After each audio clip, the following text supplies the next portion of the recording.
নমস্কার সবাইকে, নতুন আরও একটি রেসিপি দেখার জন্য। আজকের রেসিপিতে থাকছে ইলিশ মাছ দিয়ে কচুরলতি রান্না। আজকের এই রান্নাটা একবার হলেও বাড়িতে তৈরি করে দেখবেন, খেয়ে সবাই খুব প্রশংসা করবে।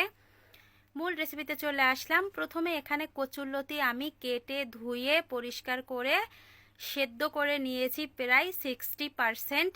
এই দেখেন, এরকম সেদ্ধ করে নিয়েছি যাতে গলা না চুলকায়। আর আপনারা চাইলে সেমভাবে কাঁচাটাও রান্না করে নিতে পারেন। এখানে একটা ইলিশ মাছ নিয়েছি আমি। ইলিশ মাছটাও কেটে ধুয়ে পরিষ্কার করে জল ঝরিয়ে নিয়েছি। তারপরে এখানে দিয়ে দিলাম লবণ আর হলুদ।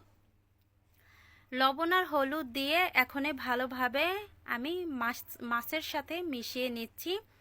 মিশিয়ে নেওয়া হয়ে গেছে। রান্না করার জন্য আমি চুলায় চলে আসলাম। ফ্রাই প্যানে দিয়ে দিলাম সরিষার তেল।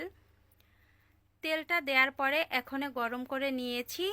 এক এক করে আমি মাছগুলো দিয়ে দিচ্ছি তেলের মধ্যে। মাছগুলো দেয়া হয়ে গেছে। দেওয়ার পরে আমি 2 মিনিটের মতো জাল করে নিয়েছি। এখন এক এক করে মাছগুলো উল্টিয়ে নিচের পাশটাও ভাজি করে নিয়েছি। আর ইলিশ মাছ একটু কম ভাজি করলেই বেশি ভালো লাগে।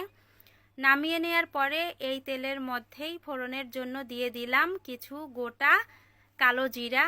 এবার দিয়ে দিলাম পেঁয়াজ কুচি আর রসুন কুচি, দুটোই আমি কুচি করে কেটে নিয়েছি।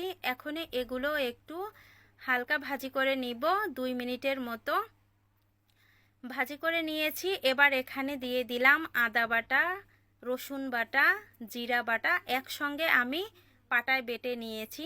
বাটার পরে এই যে দিয়ে দিলাম মশলাটা এবার কষিয়ে নিব আমি 2 থেকে 3 মিনিটের মতো। 2-3 মিনিট পরে এবার মশলাটা ভালোভাবে কষানোর জন্য একটু জল দিয়ে দিলাম। জলটা দেওয়ার পরে এবার এখানে দিয়ে দিলাম স্বাদমতো হলুদের গুঁড়া আর দিয়ে দিলাম মরিচের গুঁড়া, 1 চামচ দিয়ে দিলাম ধনিয়া গুঁড়া। সব উপকরণগুলো এবার ভালোভাবে কষিয়ে নিব।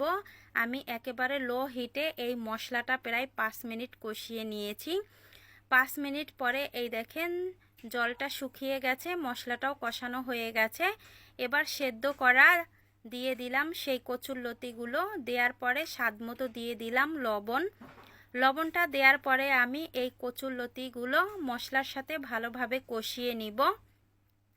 আমি প্রায় আরও 3 থেকে 4 মিনিট কষিয়ে নিয়েছি। এই দেখেন মশলাটা আর কচুরলতিটা একসঙ্গে মিশে যাচ্ছে, ভালোভাবে কষানো হয়ে গেছে। এবার এখানে দিয়ে দিলাম জলটা দিয়ে যখনই ঝোলটা ফুটে উঠেছে তখন এখানে দিয়ে দিলাম ভাজি করা মাছগুলো দিয়ে এবার ঝোলটা শুকিয়ে নিব আমি। ঝোলটা শুকিয়ে নিয়েছি। এই দেখেন রান্নাটা শেষ হয়ে গেছে। এবার আমি গ্যাসটা বন্ধ করে দিব। আর এই কচুরলতিটা গরম গরম ভাতের সাথে খেতে এক কথায় অসাধারণ লাগে। আজকের ভিডিওটা আমি এখানেই এন্ড করলাম।